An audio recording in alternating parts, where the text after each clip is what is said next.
Welcome to Amplify, the personal brand entrepreneur show. Today on the show, Bob is speaking with Stacey Brown Randall. But in this case, the how's business question is just an easy one to see what happens. And in that moment, it's your ability to plant what we call engagement referral seeds. And the ability to say the correct answer, I call it the correct answer for how's business, is something better. Instead of just saying, yeah, things are great, what if you said instead, things are great. Thank you so much for asking, Bob. I appreciate it. Actually, you know what? I just brought on 2 new clients yesterday, and both of them were referred to me, one by another client and another by a center of influence, somebody in my network. It is amazing to get referrals because it just reminds me of the great work I'm doing. Hi there and welcome back to Amplify, the personal brand entrepreneur show. My name's Bob Gentle and every week I'm joined by incredible people who share what makes their business work. If you're new to the show, take a second right now to subscribe in your player, whichever one you use. But if you're listening on Apple Podcasts, make sure you check the new follow option in the top right-hand corner of the app. That way, Apple will queue me up every time I post new episodes, and that way we both win. So before I jump into introducing this week's guest, just a quick reminder that after nearly 200 of these interviews, I've learned a thing or two about what makes business work online. And it turns out success does leave clues, and I want to offer you the map. So jump over to my website and grab your copy of the Personal Brand Business Roadmap. Everything you need to start, scale, or just fix your expert business. It's yours for free as a gift from me. So, you know that feeling when someone passes you a referral or brings you a new opportunity? You know when they do it without asking? That is a golden experience. And this week we're going deep into how we can all generate a little bit more gold in our lives with Stacey Brown Randall, author of Generate Referrals Without Asking and host of the Roadmap to Grow Your Business podcast. Stacey, welcome to the show. Thank you, Bob, so much for having me. I'm excited to be here. I am very excited to have you here because referrals are frankly one of my favorite things in the whole world. My business has been built on referrals. Referrals have kept my family fed and my kids sent to school. So referrals, they mean a lot to me. And I think one of the things that really intrigued me with your book was how to generate referrals without asking. Most people, if they're honest, when they think of referrals, and you'll have heard this all the time, they'll probably think about slightly seedy feeling networking groups or trying to hustle their contacts. What I really like about your book is it's really looking at what can we do to become super hyper referable, and we're going to go into that. There's probably one myth I'd like to dispel right at the beginning, and you're going to have a perspective on this as well. But a lot of people think that, particularly in the online space, all business comes to us through Facebook ads or through content marketing or through even direct messaging, cold prospects and things like that. But the truth is, I've asked most of my podcast guests of those 3 ways, well, there's a fourth, the fourth being referral. Of those 4 ways, how does your biggest opportunity come to you? And they almost exclusively tell me, you know what, I do all those online things and they work. But the thing that always brings the biggest opportunities is referrals, is recommendations. So that's why we're going to go into that today. So Stacey, I've talked a lot. Why don't we start just by you telling us a little bit about who you are, where you are, what you do, and obviously your book. Who's Stacey Brown Randall?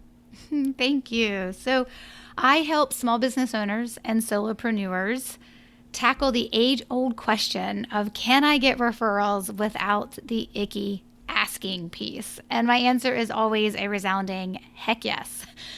It's not how it's typically taught. Typically, we are taught if we want referrals, we've got to ask for them, we've got to compensate for them, we've got to be overly promotional or gimmicky, or we've got to network and know a ton of people so that we're always, keeping in touch with folks, or we just have to hope that referrals will happen. And I did not like any of those options and wanted to create a different way to generate referrals. And really, I did it to make my own business successful. And when I created my strategy to grow my business off of these referrals I was receiving that I wasn't asking for or doing any of the other icky things we don't want to do, my clients started saying, okay, teach us that now. So, and the reason for really trying to figure out, okay, how can I grow my business based on referrals, but do it in a way that nobody else is teaching because I don't want to do it in the way that everybody else is teaching it. It was really because of survival. I had a business fail. I had an HR consulting firm, and I had that business fail after almost 5 years. It was just past the 4-year mark. It didn't make it quite to the 5-year mark when that HR consulting firm failed. And I had big name clients like KPMG, Ally Bank, like some large name clients, not only in the United States, but around the world as well. And you would have thought that business was doing great, but it had a secret. And the secret is that I was constantly on the treadmill of business development. And when I stepped back and I was like, there's got to be an easier way to grow because I'm going to service the work that I do as well. And when I had an HR consulting firm, it wasn't at all online the way my business is now, but I was servicing the work like most business owners, small business owners do. You're selling it, and then you're also doing the work. And you put your head down and you do the work, and then you look up when the work is done. You're like, oh my gosh, there's no more business. Now I'm back out on the hustle trying to get the next client. And when that business failed and I found myself back in corporate America, I was like, I have to do it differently. First of all, I'm an entrepreneur at heart. I got to get back out there, but I cannot have another business failure. And so when I started my second business, which happened to be a productivity and business coaching practice, I'd gotten certified as a coach while I was in corporate America. I decided that I was going to build that business in a different way. And at that point, when I started my second business, I now had like more children. And so the idea of like networking every night was never going to be possible. As your kids get older, you just become an Uber driver and taking them everywhere. And so to all of their activities. And so I needed a way that I could grow my business that wasn't reliant on the tried and true, because they do work methodologies that weren't going to fit in my life. And so for me, I was like, why am I not getting referrals? I do really great work. My clients love me. And then I realized, well, all the old strategies that are taught are all that's out there. And if you don't want to do those, like asking and compensating, there's nothing else for you. There's no other way to teach you to generate referrals in a way that's more authentic. So I created it for myself to make my coaching practice successful. I got 112 referrals in my first year as a coach, and have every year since gotten over 100 referrals. And that was when my clients started saying, okay, thanks for being our productivity and business coach, but we want to learn your referrals without asking strategy. So then I was forced to realize, oh, okay, it's a strategy and there's steps to it. As I was reverse engineering it to be able to teach it, that's when I realized, oh, there's a process here that I follow. And of course, this is now almost 10 years of this, and we continue to refine it, but it has been a well-oiled machine for many, many years now, teaching other business owners that it is possible to generate referrals without asking.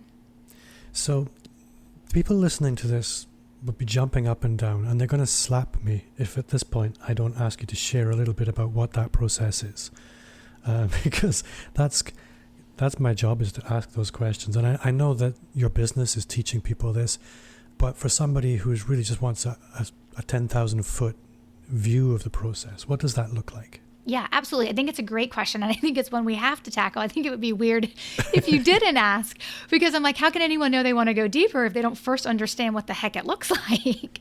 So absolutely. So I always kind of explain it to folks as that there are 5 basic steps to being able to generate referrals in a way where you're not asking, you're not compensating, you're not being gimmicky, you're not networking.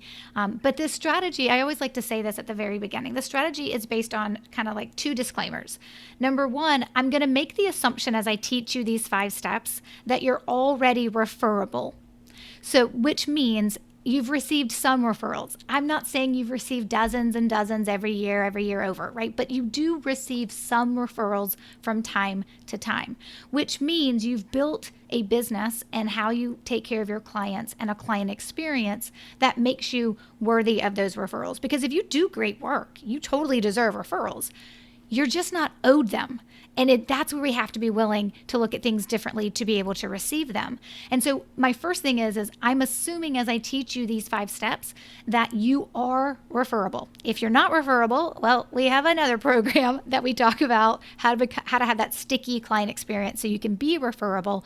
That's another conversation for another day. But I'm going to make the assumption you are referable. You're not perfect. Nobody needs to be. But you have received, handful of referrals over time so that okay, this is something I've received in the past and I have the potential to receive more. I am referable. Stacey, I am super referable. Good to know, right? And it's interesting when people always say that to me. I have to say this, Bob, my response back always is prove it. Because, and we're going to get into that when I talk about the very first step of this process.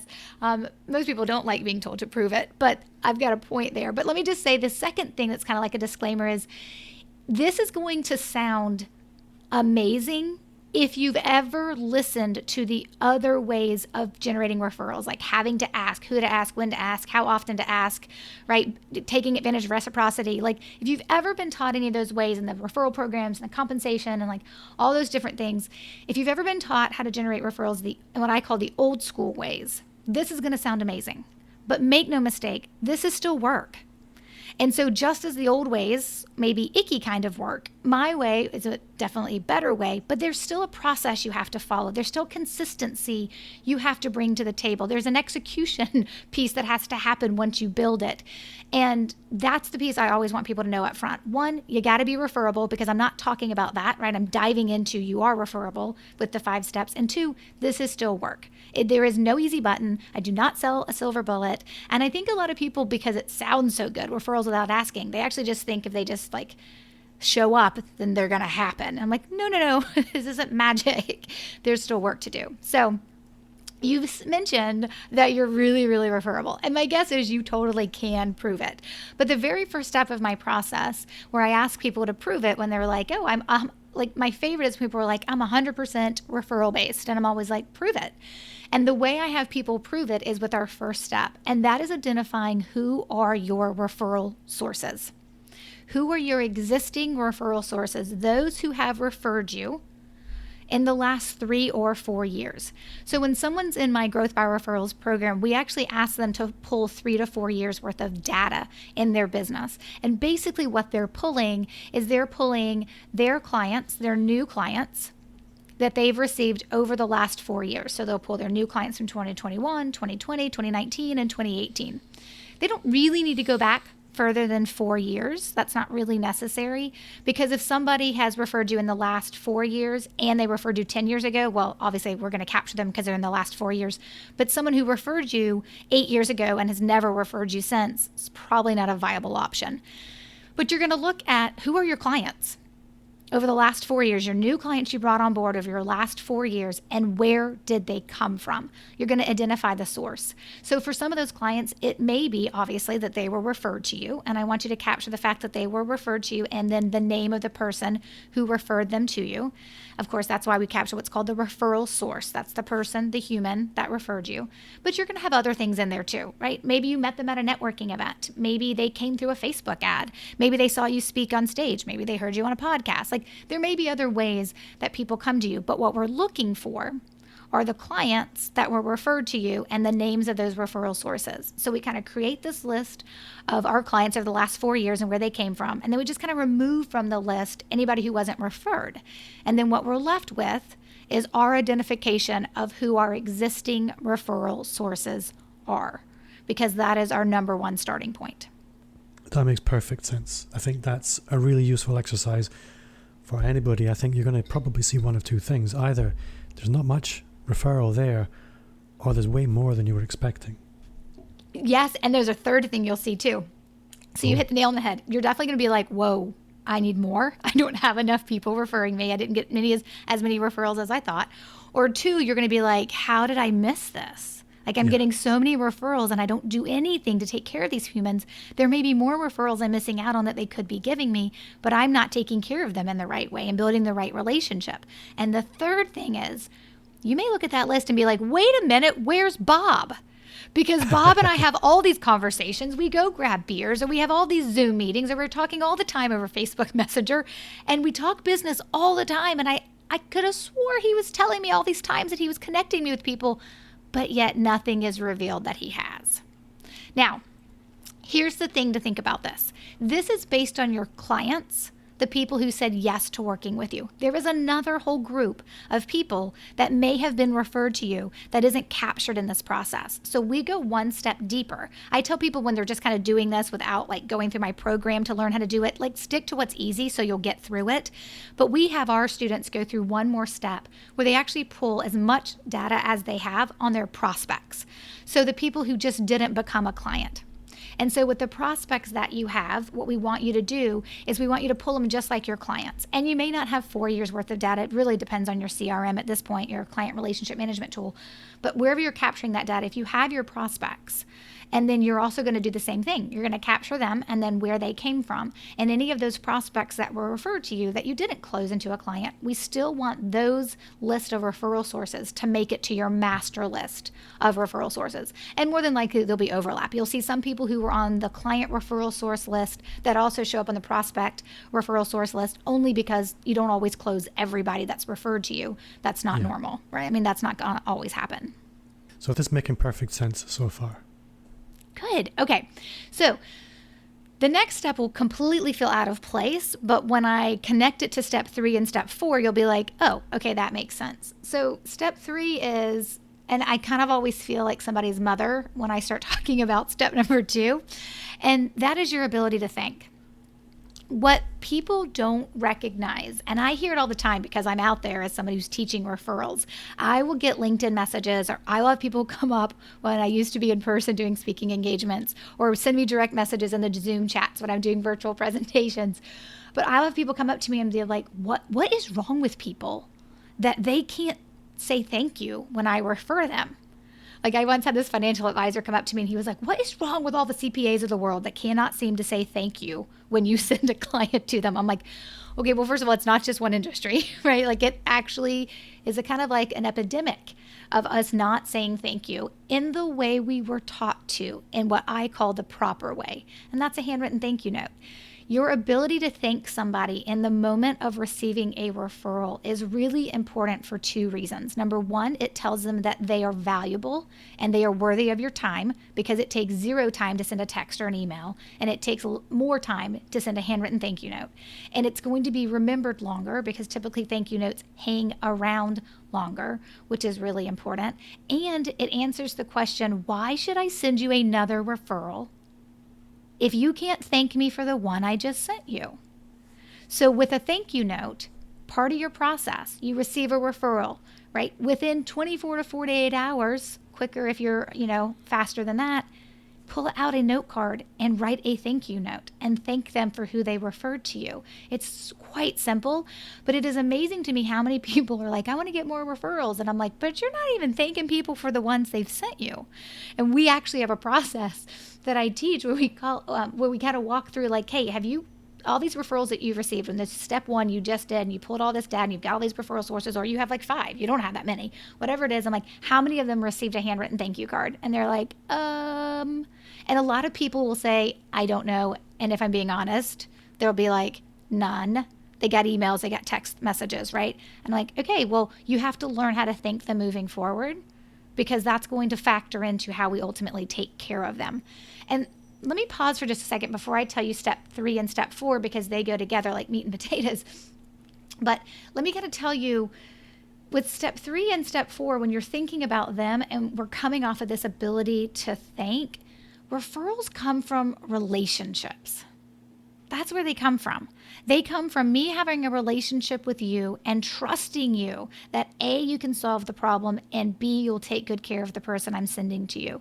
So when I refer you, it's because I have a relationship with you on some level, a trusting relationship with you. I don't have to have a we grab a beer every week relationship with you, but I have to trust that you're the person who can solve this person's problem, because a referral isn't about you. A referral is about me as the referral source, helping someone that I know who has a problem, and how I'm going to help them is by connecting them with you so that you can solve their problem. You are just the solution provider. So everything we do comes from this place of taking care of our referral source. First, identifying them by name, then making sure when they refer us, we're always thanking them, that we're always letting them know how much we appreciate the referrals that they send us. And then when we move on to step 3 and step 4, it's building on that idea that everything is based on the relationship you have with your referral sources. And it doesn't mean proximity, right? I mean, I have an online program that we have students in 10 different countries all around the world. And I've never even met face to face a majority of the people who refer people to me, but I still have a relationship with them. And that's an important thing to note when we're thinking about step 2, writing thank you notes, we're building relationships before we talk about step 3 and step 4. I think that's really important, that we often mistakenly identify a relationship as having to be with someone we've met. It really is about the space that you occupy in someone else's mind. That's it. And I'm sitting here thinking, there is somebody who has recently started prolifically referring to me. And I'm feeling properly schooled right now because I haven't taken these basic actions to let him know. I mean, obviously I've said thanks, but it goes right back to show me. Saying thanks, there's no depth in that gesture. There's nothing that's going to make me stand out from anybody else that could just say thanks. And I know, as somebody that does refer from time to time, I want to know wherever that referral's going, that it's treasured. Because referrals are currency. I can spend them anywhere. And I'd like to spend them where I know they're going to have the biggest impact and have the greatest significance. So making that clear statement to say properly, by the way, I'm demarcating a space for a proper thank you, that would be a powerful thing. And you're right, it actually very rarely happens. It does. And it's not because we're not ill-intentioned. Like, we're not trying to be like, yeah, I don't have to thank you, right? Like, we don't ever come at it from that place. We just forget that at the very like intimate level, first level of a human relationship is that ability to always thank. And we just forget in our busyness of life that actually, you know what, I've got to stop and pause, and it may only take you 62 seconds to write that card and walk it to the mailbox. But at the end of the day, it's going to have the greatest impact on the people who are taking care of your business in the best way possible by putting their reputation on the line to send people to you. Yeah. So meat and potatoes, steps 3 and 4. Yes. Okay. So I always tell folks, when you think about step 3 and step 4, you can't have one without the other. So I always say, like, step 3 feels like, okay, this is the meat and potatoes. This is the step that is, I mean, lots of people will tell you step 1 feels like the most amount of work, but you do it because it just depends on how you keep up with your data and how fast or how slow that process works for you. But once you do step 1 once, you never have to do it again. Step 3, though, being the meat and potatoes piece of this, is because this is the step that I want you to build as a process that runs within your business consistently year after year after year. I want you to build a plan that's going to be like a wash, rinse, repeat type model, because I want you to make the commitment to take care of your referral sources so that they can help you take care of your business. And step 4 is kind of like the secret sauce that makes that meat and potatoes actually taste good. So, and I always find it hilarious when I use that cooking analogy because I don't cook. Luckily, I married somebody who cooks very well. And it's always funny for me when he's like, why do you use that? You don't even cook yourself. I'm like, because it makes sense, right? Everybody can visualize it in their mind's eye. Step 3, meat and potatoes, right? The main part that we have to focus on is how we're going to consistently build a relationship and strengthen and deepen and continue a relationship with our referral sources. We've identified them. We are now committed to thanking them every time they refer us, but there will be no explosion of referrals or river of referrals that'll open up consistently. And I don't just mean in a period of time, but year after year, if we're not consistently taking care of people. So you can't write one thank you note and just think that means you're going to get, 10 more referrals from that person. It certainly is going to help, but it's certainly a baseline, but you don't explode referrals. You don't reach that referral explosion just because you wrote a single thank you note. We have to have a plan in place of where we're taking care of our referral sources.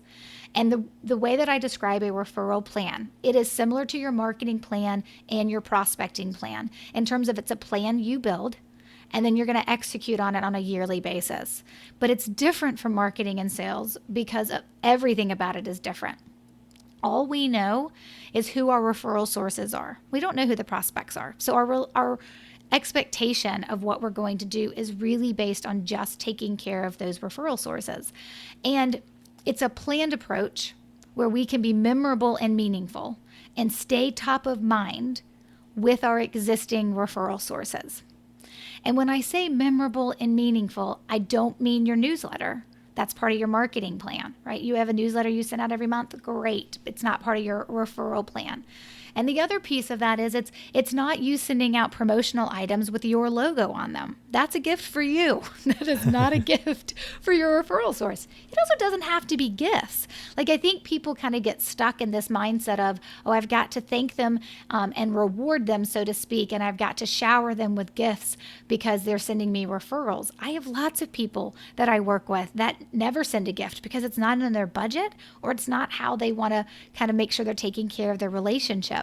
So when we say memorable and meaningful and we say top of mind, if you're doing it right, you're going to fall somewhere between 4 and 8 touch points. That's what we call it. Just think of them as outreaches in a year.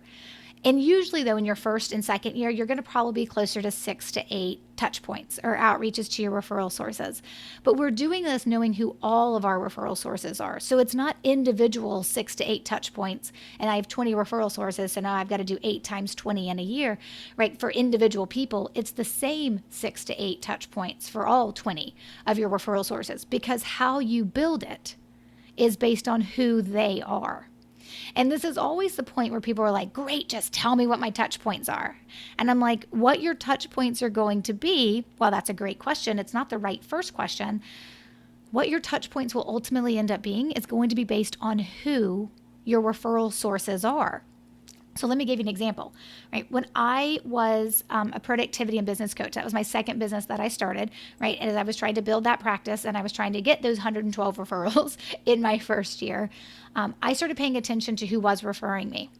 I did the same step one as everybody else. I identified who were my referral sources. And really for me, I was throwing spaghetti on the wall and I was trying anything and everything to see what would work that would keep me in a place of where I could be authentic.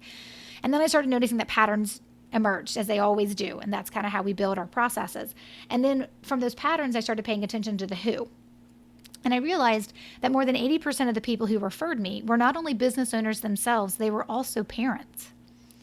And so when I thought about my 6 to 8 touch points in a year, rather I decided to do 6, 7, or 8, right? When I was thinking about what those would look like, it made perfect sense, knowing who my people were, to recognize Mother's Day and Father's Day.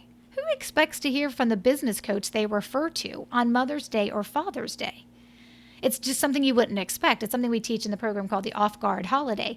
But you don't always do all the holidays. Like, you can't do every holiday. That's weird. And you shouldn't only do holidays, and you shouldn't only send gifts. Like, variety is the spice of life when it comes into these referral plans that we build.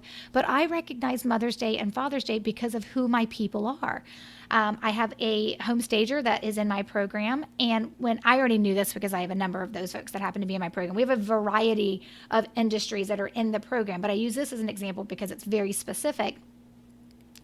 I already know that with a home stager, their number one referral source are real estate agents, right? And as they were going through all of their referrals, they realized that as well. And they probably already knew it. And I was like, so what does a real estate agent need from you? That's the question we ask. What do they need from you to feel taken care of by you?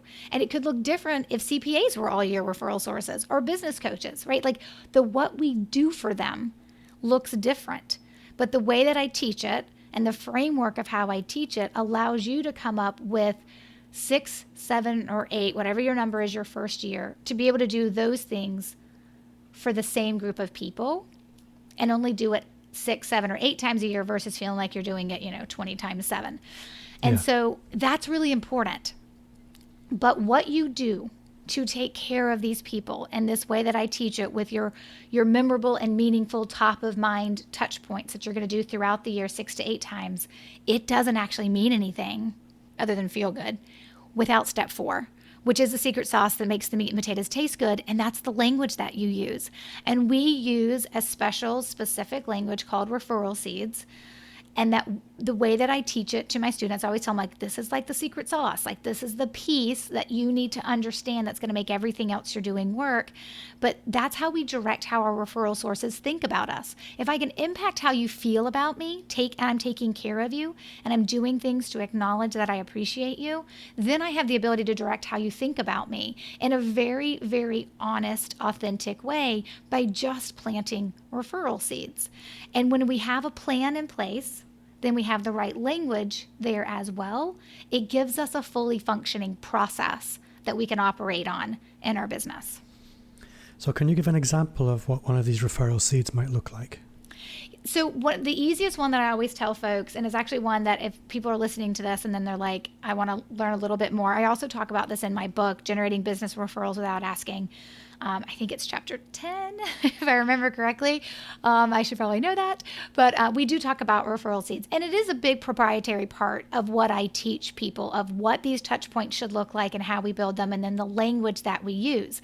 But there's one seed that I do teach that I think anybody can use, and I want you to be able to take advantage of it when you're done listening to this episode. And that is your ability, and it's not specific to referral sources, because I don't know if the people listening have referral sources. I'm assuming you do, but I don't know that for a fact. So the one I always like to teach is your ability to answer the number one question that is asked in all networking opportunities or networking events and social gatherings. And that's the very first question people ask you when they approach you, which is, how's it going? How's business? Right? It's the number one question asked in almost in start of all conversations, unless you're super, super tight with that person and you start off where you picked up your last conversation. And most people say, you probably know this, Bob. What do most people say when people say, hey, how's business? Most people will say, yeah, business is great. Exactly. And it's not a bad answer. It's just not a great answer. A better answer to plant a referral seed in that moment. And here's the thing, we're not planting it on an existing referral source, so we don't really know where it'll go. But we certainly know if we don't try, we don't know if we have the potential to maybe nurture this person into a referral source, because that's the other process you have to learn is, hey, how do I take people who aren't referring me and turn them into referral sources? That's another strategy that we teach. But in this case, the how's business question is just an easy one to see what happens. And in that moment, it's your ability to plant what we call engagement referral seeds. And the ability to say the correct answer, I call it the correct answer for how's business, is something better. Instead of just saying, yeah, things are great, what if you said instead, things are great. Thank you so much for asking, Bob. I appreciate it. Actually, you know what? I just brought on 2 new clients yesterday, and both of them were referred to me. One by another client and another by a center of influence, somebody in my network. It is amazing to get referrals because it just reminds me of the great work I'm doing. What I love about that is it's sending this signal that referrals aren't taken for granted, that your business isn't sort of queuing out the door with people and the referrals don't matter. That referral, if it grows in the mind of the other person and they do refer you, they know that it's going to land as a point of impact. That's a powerful thing. It is. And it's also it's like letting them know, right? It's planting that referral seed. Now, here's the thing. You're having this conversation at the neighborhood barbecue, right? Or at the local chamber of commerce or whatever your local networking group is. It may fall on concrete and then blow off into the wind, never to do what we want it to do. But it may also fall in fertile soil. And so this is one that anybody can use, whether they're following my process or not. With your existing referral sources, this is one to use in a networking opportunity or conversation opportunities that anyone can use, because you never know what will happen.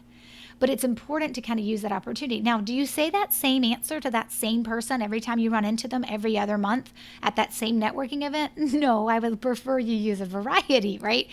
But it does give you language to use in those moments of answering the how's business question. And the other thing to keep in mind is, right, we know it may go somewhere or it may not, but it certainly presents the position of you being remembered from a referral perspective, which in this case, using an engagement seed, right, we don't expect all of them to turn. We kind of have a low expectation of what will actually come from that without future nurturing. But it does give us a tool that we can use in the moment that everyone's capable of using. And if you're planting enough of those seeds, sort of 4 to 8 every year with someone, something's going to grow. That's almost inevitable. Yes, and that's going to happen. Those 4 to 8 are going to happen with your existing referral sources. So those 4 to 8 touch points that you're doing with the referral seed language, it's happening to folks who've already referred you, which is really where we get the snowball effect that continues. But in this situation, right, you may only plant that one seed with that person, then you may not run into them for another 6 months. Now, you can determine that they should be referring you, so you want to follow a process to cultivate. But in some cases, yes, you can plant that one seed and then somebody a week later remember the conversation and have opportunity to refer you, and so they do it. And here's the big misnomer about referrals. Number one, they're not about you. They're about somebody else helping someone who has a problem, and they're just referring someone to you. And number two, what it takes for a referral to actually happen is desire and opportunity. You control desire. You control how well you plant those referral seeds and those one-off networking opportunities, or how well you take care of your current referral sources, right, to get more referrals from them.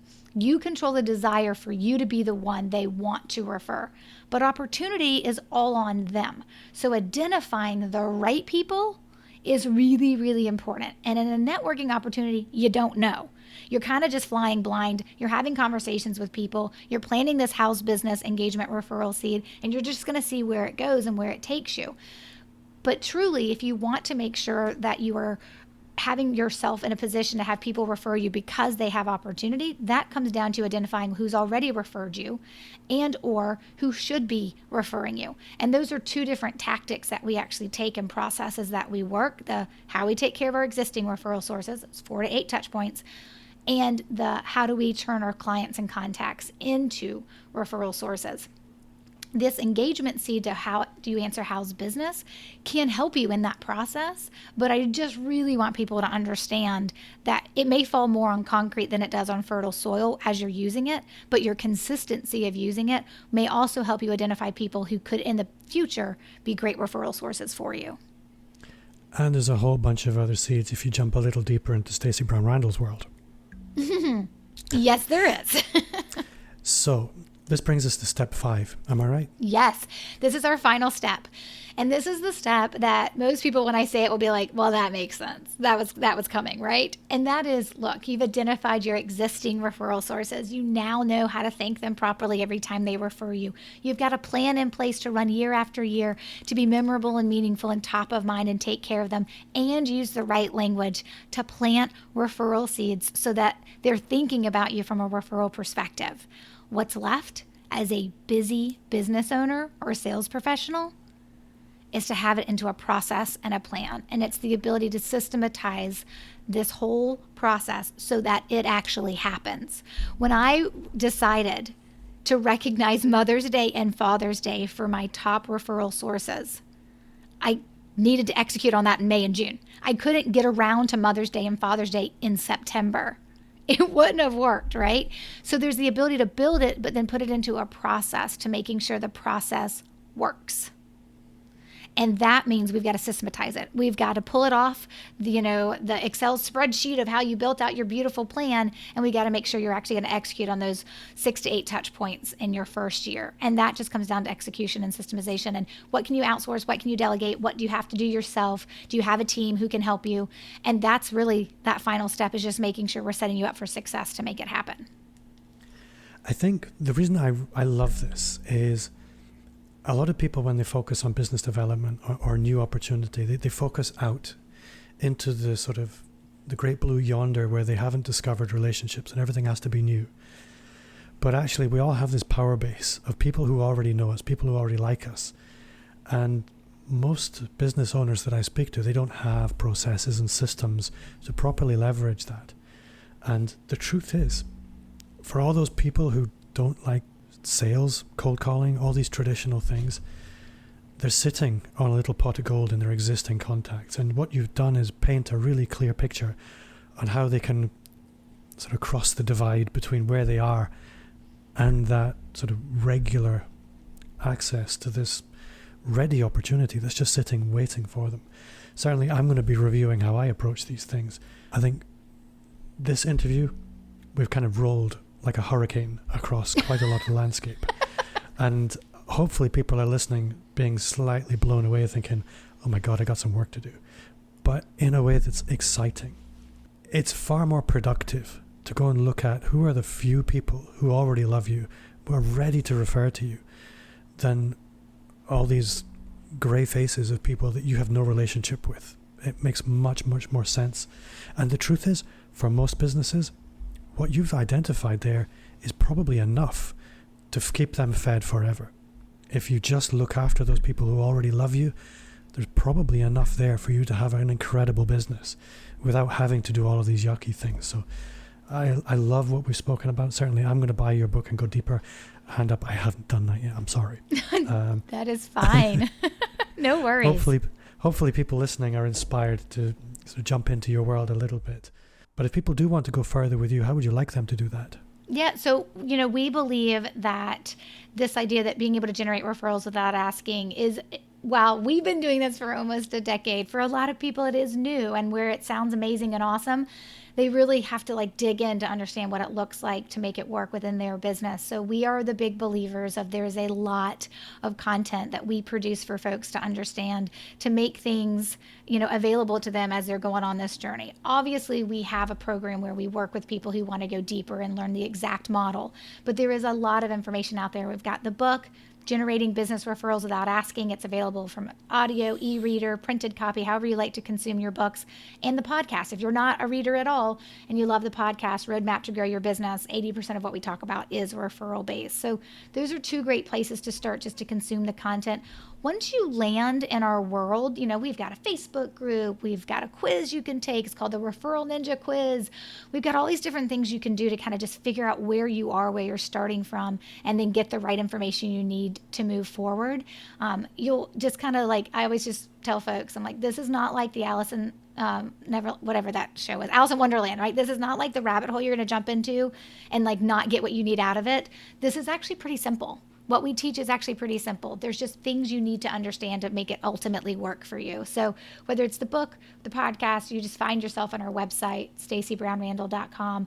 We've got tons of information out there for you. Articles, quizzes, challenges. We've got all of it because we know people consume information in different ways. And the number one thing I have to do before people can start truly creating this referrals without asking explosion is I got to change how they think. Because even when you hear this interview and you're like, this is awesome, I want to do it, I know there's going to be some deep-seated thoughts that are going to come up about, but wait, for 30 years I've only been taught X, or for 15 years I've only been taught Y, that we've got to overcome before you will truly commit to what this looks like, even as amazing as it sounds. So lots of free resources. And then for the person who's ready to go deeper and wants to learn it all and wants to, jump straight to the front of the line and learn the model and the philosophy and everything and what to do, we of course have our signature program, which is called Growth by Referrals. And that is our paid program that people can join as well.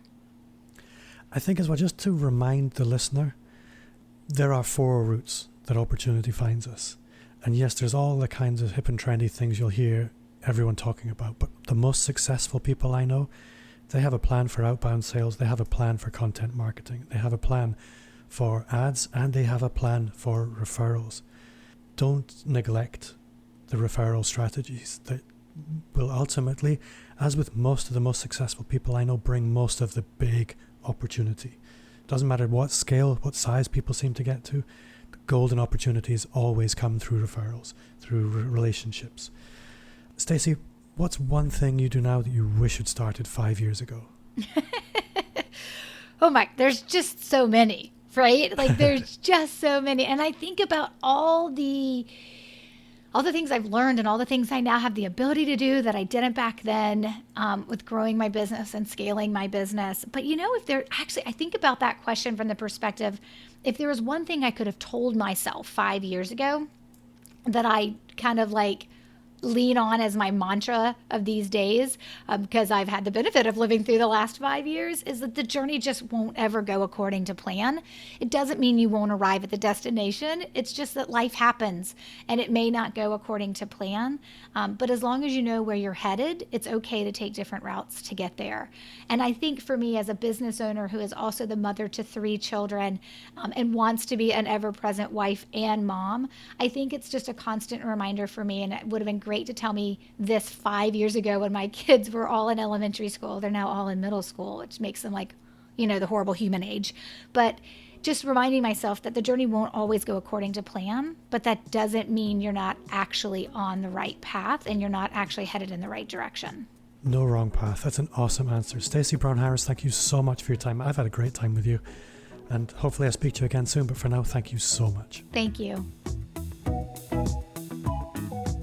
Before I go, just a quick reminder to subscribe and join our Facebook group. You'll find a link in the show notes or visit amplifyme.fm/insiders. Also connect with me wherever you hang out. You'll find me on all the social platforms at Bob Gentle.